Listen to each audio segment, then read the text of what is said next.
Thank you for joining. This is Chris Emke, and you guys are listening to the Diesel Performance Podcast.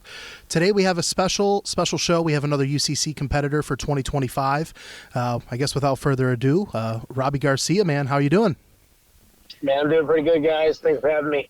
We appreciate, you're kind of at the wire here getting ready for UCC, so, we appreciate you taking some time to talk to us. Yeah, man. Just, I got a long road trip. I got another, I think, 10 hours to go, and I'll be there. Now, you're coming from, is it Arizona? Fort Worth, Texas. Texas, okay. A little closer, not by much, though, right? It's a little closer, I'd say. Probably by 6 to 10 hours, wherever you're at. Still a long drive, nonetheless. Yeah. To start off here, for our new listeners or someone who's new to following the Ultimate Callout Challenge, can you give our listeners just a little bit of background on how you got started into the diesel side of things? Man, I had this cool truck that kept breaking down, just started replacing stock parts with performance parts. Sooner or later, I was putting down a little over 1,000 horsepower. I thought I had something fast. A fellow racer had called me out. I showed up at an event, and ever since then, it's just been a constant chase of power and fine-tuning things. Now, for the listeners that are maybe thinking of getting into something like this, you don't own a diesel shop. You are not a diesel performance-esque business. You own a business completely outside of diesel performance. This is just what your hobby is. Correct. I do restorations on houses that catch fire or flood. I rebuild them. This is just something cool that happened, and I love diesel trucks. Every truck that I have is diesel. Pull a trailer, do whatever you want. It just looks amazing. But no, that's typically what I do is just the construction side of things. Although this past couple of years, I've been learning how to work on my truck myself, not just having to rely on the shop, which has been pretty cool. This last week, I replaced the whole transmission and put the backup trans in and pulled the other one. I thought that was pretty cool. I pulled the whole motor and put the motor back in myself. I'm doing pretty well. Now, the truck that you'll be competing in UCC for this year, what's the truck? What's the combo? What's the setup? Give us a little background on that. So we're running the D&J Enforcer deck plate motor with Exergy's 400% over injectors and two 14 mil race pumps.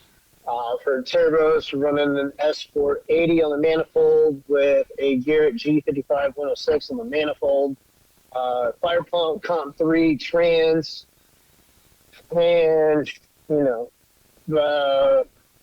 cataloger. Pretty much build most everything in the fucking truck to make it. It's no longer a street truck. It is a complete race truck. Love it. It's fun. Now, the configuration, is this a 4th gen Dodge, if I'm not mistaken? Yeah, so it's a 2014 Ram 3500.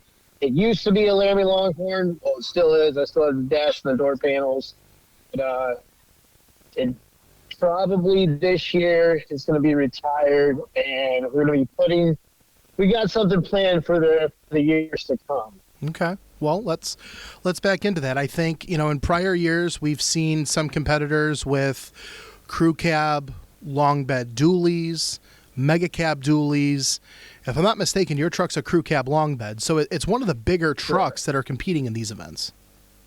Yeah, so I'm 7,200 pounds. I'm heavy. Yeah. And it's just, it's hard on parts. And if I had something that was, 4,500, 5,000 pounds, even 5,500 pounds, man, I could run it tuned down, running easy, 590, 570 now. I think it's the ODSS bracket. They moved it. I could run those pretty easy and just, be a lot easier on the truck. And it's always more fun when the truck is running instead of constantly wrenching on it. Well, I think I'm going to assume what you're alluding to here with the future plans, and I would say it's cheaper to go faster with less weight than it is to make more power to compensate for the weight. Would you agree? Yeah, absolutely agree. So what's the background that you have as far as experience? I mean, you're kind of a seasoned vet coming to UCC. This is your fourth year. In prior years, maybe your first year coming into UCC, had you done much sled pulling, drag racing, or like what was kind of like your most experienced event, more or less, for going into this? Man, so, I started off in, I think it was King of the Streets in 20 was my first event. And after that, just did some local drag racing. Sled pulling, man, the only time I get sled pulling is when I'm doing an event. There's just not much of it around. It's not something that's easily accessible, which led into, I've always read about UCC and seen it, and I wanted to be a part of it. And, I knew I had a truck at the time that I wouldn't say at that time would have been, at the top, but I had something that was competitive and could show up and, put on a good show. So I really wanted to get into UCC, and I did, and I'm glad I did. And, ever since then, I've just been a constant chase to get more than ninth place. I mean, ninth place for, what I would... Everybody that competes at this level, they are a hobbyist to some fashion, right? It's something that they enjoy to do. Otherwise, they probably wouldn't be doing it, especially in an era where the big shops aren't throwing their hats into the ringer with a shop truck. But you're as DIY, as it kind of gets, in the sense of, you're funding this build, you're doing these things, and you're not even part of the diesel industry from an income perspective, right? Like you just enjoy doing this. Right.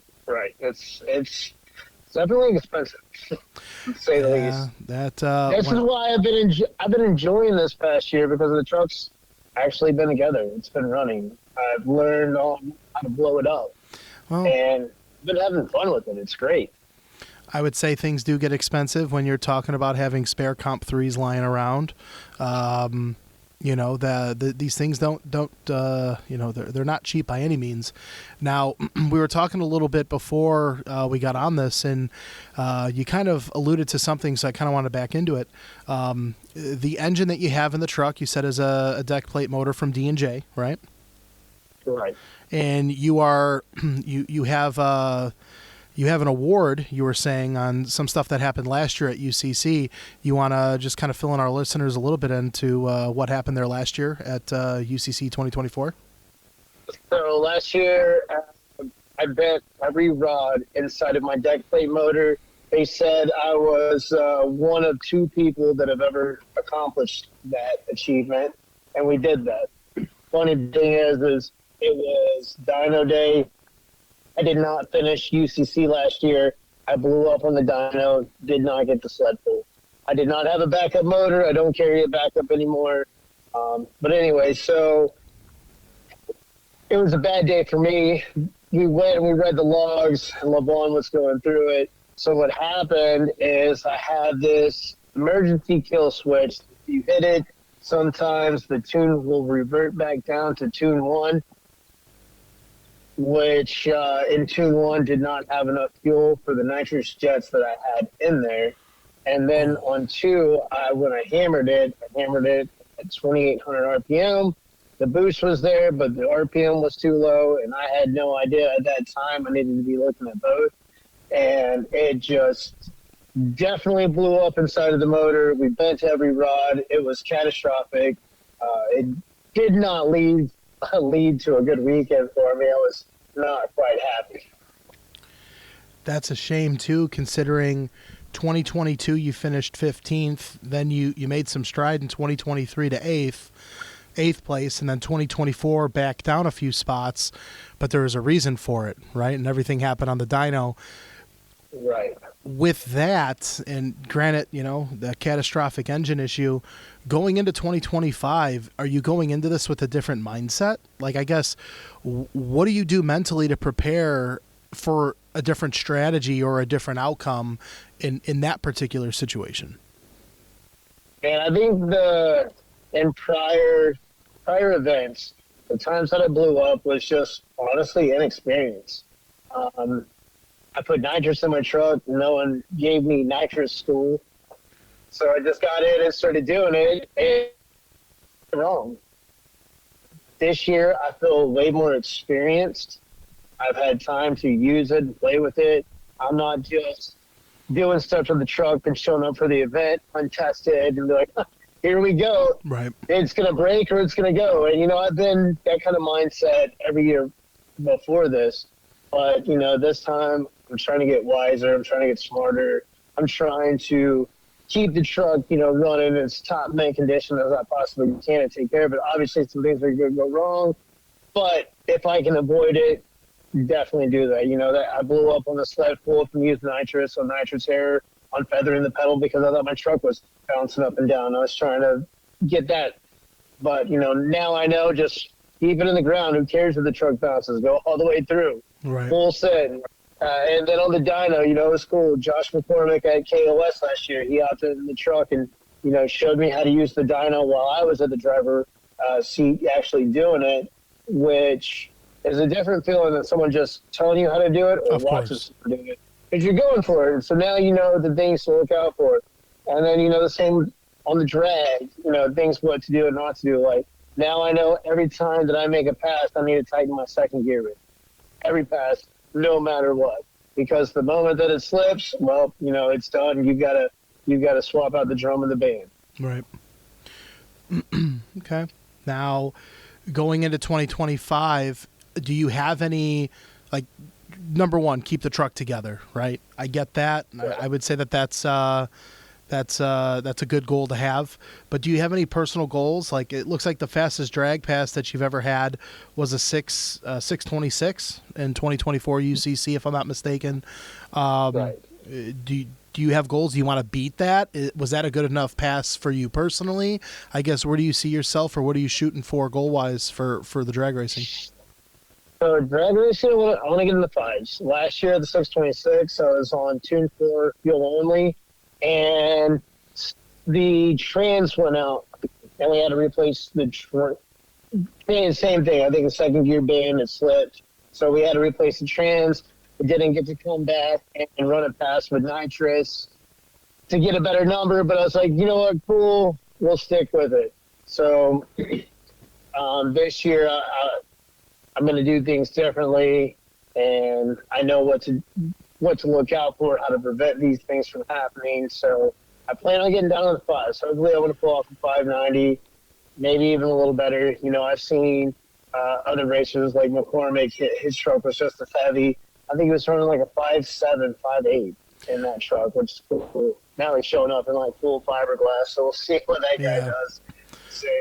So truck off the trailer goes 590. You done? You preserving the truck for the rest of the weekend? Yeah, or absolutely. I was telling Cody over at Bare Knuckle, what we're gonna get to drag day. I'm not gonna sit there and run it all day. The truck's only gonna be a little bit faster, but it's not gonna be faster enough for me to make a difference in my head. So if I get off and the trailer and we run and we make that good pass, then I'm done for the day. I'm going to sit back and relax. And, if I put it on Tune 4 and put the big jets in it, whatever pass that is, whatever number that's going to be, then it's going to be it. Now, in past UCC records, 1801, right? That's the personal height for power output in 2023, correct? Roughly? Yes, that was correct. On at UCC. Now, okay. I've made bigger numbers on a different dyno, and I've even made a bigger number at FP Truck Fest on that same Superflow this past year at 2019. But see, I'm in a bit of a limbo. I don't know what to do here. So, I have something that's proven that I know can put down a little over 2,000 horsepower on the Superflow dyno, or I can put it in the even bigger kits of nitrous and give it a little more, but, then I'm risking it. So I don't know what I want to do here. The truck's capable, I would say, on the Superflow between 22 to 2,400, I would say, with all the nitrous in it. Okay. I don't know if we want to push it to that and risk anything, or just pull off a solid 2K number and get off. Goals in mind there. And sled pull, I always feel like anyone that I interview when it comes to the sled pulling, I don't know if there's really necessarily like, oh, I'm going to pull X amount of feet, right? Everybody wants to have a full pull. Does it happen? Not necessarily. You know, it's more or less just kind of keeping up with the Joneses, you know, as far as where everyone else goes. But are you going to do anything different or have any, you know, kind of strategy for sled pulling? Yeah, so here's my strategy. Every year I push through the brakes. I'm like, fuck, why is that? Oh, it's because I smoke them on the fucking dyno, then get on the sled pull. So this year, I brought additional pads that I'll be putting on the truck after we get done on the dyno, so that way I can build enough boost to come off the line. Oh, yeah. Then once I come off the line and that pedals to the floor, it's not coming off. It is not coming off until we're all the way fucking stopped. I like that game plan. That's going to be fun to watch. Yeah. Awesome. Now, for you, right, as we're talking today, what's a win for Robby Garcia for 2025? And I'm just telling you, the win for me is going to be top 5 and pull my truck back on the trailer with using its own powertrain and not the winch. Okay. So, top 5. Truck goes back on the trailer at the end of the weekend under its own power. I love every bit of that. Right? That's perfect scenario or perfect world in my book. What do you think as far as you get the truck on the dyno, okay? Fuck. I'm like drawing a blank all of a sudden. This is the first time I'm going to have to make him edit this. I'm sorry, Robby. Oh, you're good, dude. Gotta love this stuff. So going into 2025, do you have your eyes set on any individual competitor? Is there anyone that you kind of have your eye out on, you know, that you want to be able to, you know, surpass or that you're on the lookout for? Man, I wouldn't say really that there's a competitor. I would say the biggest competitor is myself. You know, just again, my goals, my achievements. You know, all the UCC competitors, man, we're all in this, you know, just to do well and get through it. But it's great because there is one person that called me out on the grudge match, my buddy Jeremy Stigney. I told him that if he wants to grudge race me and fuel only, let's go, motherfucker. Jeremy, if you're hearing this, yes, we're grudge racing, fuel only. There you go. Called out. Dude, this is the first call out I've had on the podcast, so I appreciate that. That's awesome.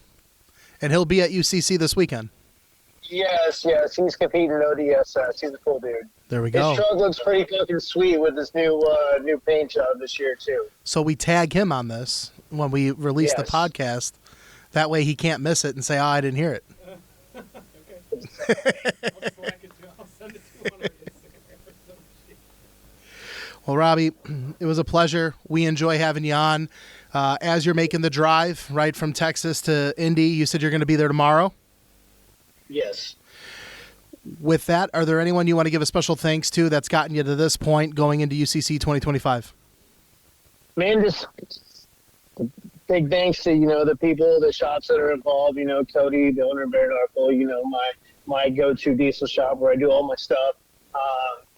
They're always there. They're always letting me use the space. They're always letting me, you know, work on it. They're there to get whatever I need done that I can do and make sure that this truck is running at top condition. Couldn't thank them enough. I mean, really, that's it this year. You know, the other shops, you know, LeVon over at Firepunk, he's always there to answer our questions. And, you know, we have a couple sponsors. We have Exergy, you know, with our fuel. We have D&J with our motor. And we have Firepunk with the trans. So, you know, want to give a big thanks to those guys for making sure we're always running as well. Awesome. Last question. Predictions for 2025. Top 5, all Cummins? Or you think we're going to see a V8 in the top 5? No, all Cummins. All Cummins. Well, we appreciate you taking the time. We hope you have safe travels. Justin and I will come find you this weekend, you know, in the pits and whatnot. But we wish you the best. All right, guys. We'll see you. Let's go, motherfucker.